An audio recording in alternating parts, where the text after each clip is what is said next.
In a tragic and shocking indictment of the country's criminal justice system, more than 10,000 prosecutions for sexual offences are being held up by the police's forensic division, which is said to be on the verge of collapse. It's a horrifying situation. How do we find ourselves here, and how can we have let so many people, mostly women, down?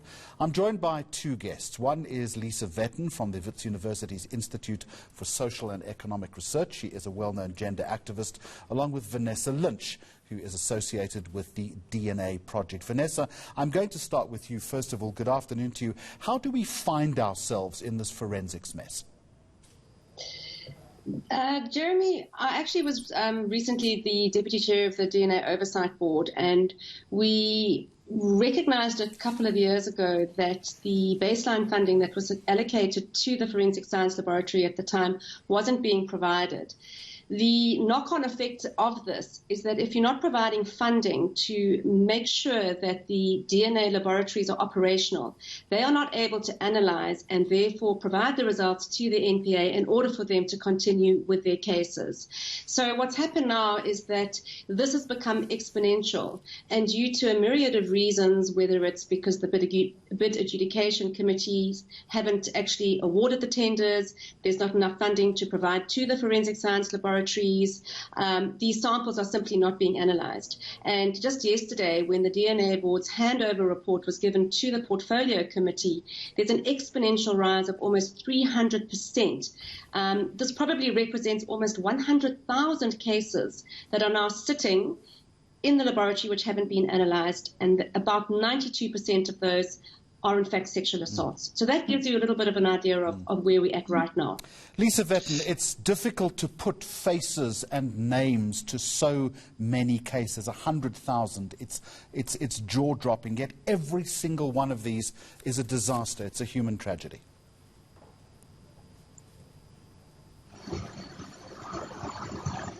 Jeremy, I can't hear you at all. All right, Lisa Vetten, we'll try and re-establish the link with you in just a moment. I'm going to come back then to you, Vanessa Lynch, if I can.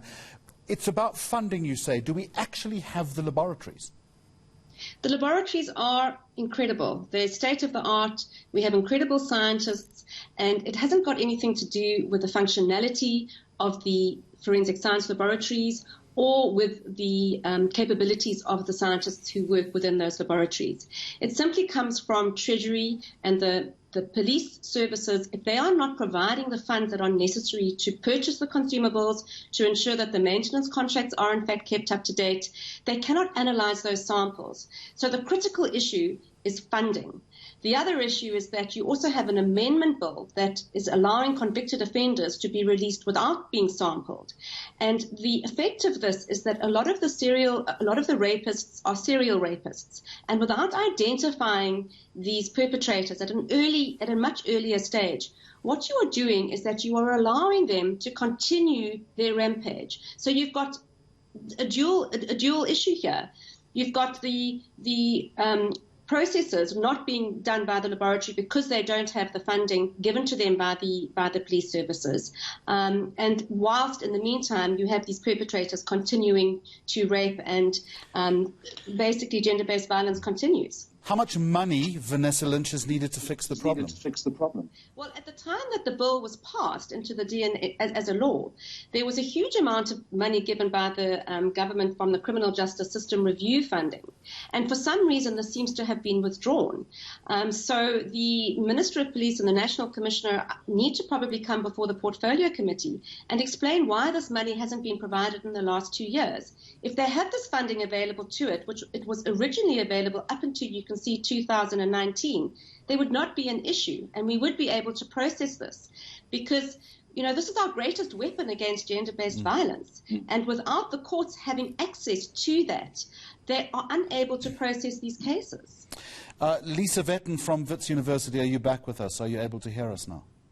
I hope so. Oh, that's a lot better. So we've at the point in the conversation now where we have this massive backlog when it comes to rape kits which need to be processed. Where does this leave the victims? Do they simply give up now, knowing that their attackers will go free, and in most cases the case itself will never go to court?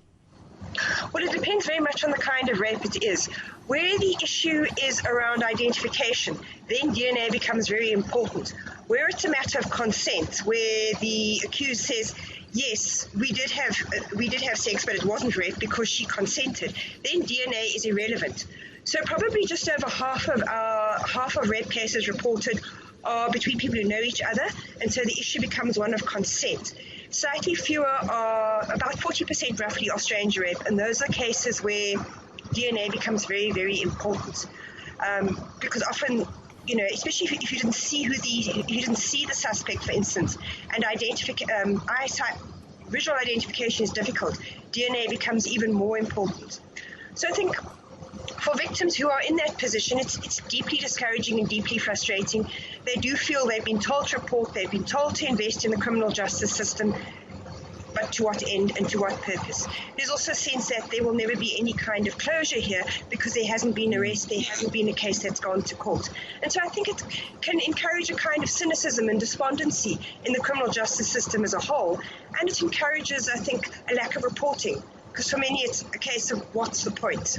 Well, that's exactly it. You answered your own question, to what end? Essentially what you're saying is that the system is failing 40% of the victims, and many of them are simply going to walk away, and this will impact them for the rest of their lives. Lisa Vetten, how would you solve the problem if you could?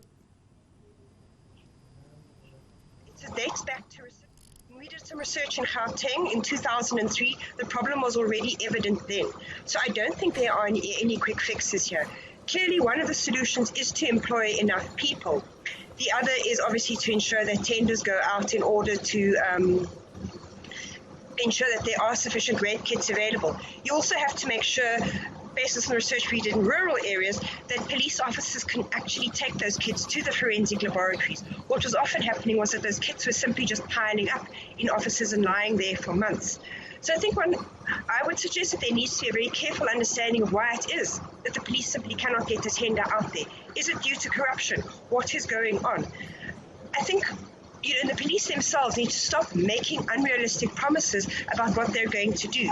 These targets that they set for themselves in terms of the gender-based violence plan, quite clearly they cannot meet them. And all they're doing when they set those unrealistic targets is, again, reinforcing the cynicism about the ineffectiveness of their efforts to address the problem of rape. Right. So for me, I would sit down and analyse why is this happening, and in concrete terms, try to get beyond just, oh, we haven't got enough money to employ people. All right, Lisa Vetten, I'm going to thank you, and Vanessa Lynch, I'm going to come back to you for a closing remark. How long would it take to process the backlog, and why can't this work be outsourced? I think outsourcing is a very important issue, specifically with regard to the reference samples, but the casework samples, because of the chain of custody, it becomes slightly more problematic. The good news is that actually this has been raised now in Parliament again yesterday, and there's a call for another date where the Minister of the Police and National Commissioner need to come before the Portfolio Committee. There needs to be accountability here. What is their plan? Because retrospectively, when you look at the progress of the analysis in the forensic science laboratories, they actually do have the capacity and they do have the capabilities. So there needs to be, exactly as Lisa pointed out, what's happened to the tenders. They need to finalize those tenders. They need to provide funding for them in order to get them out. And their capacity can increase threefold, just as the exponential rise in the backlog has increased. So they can probably make a dramatic impact on that, and possibly just say sexual assault kits become a priority. Let's say that within 30 days, all sexual assault kits must be analyzed. And perhaps by prioritizing that, they can probably start working against that backlog, just like they did in the past. And certainly in the next 6 months, you'd see a dramatic increase in terms of productivity and identifying serial offenders. Some useful suggestions from both of you, but regrettably it seems that nothing is going to happen in that respect. I've got to move on. Lisa Vetten and also Vanessa Lynch, thank you very much indeed.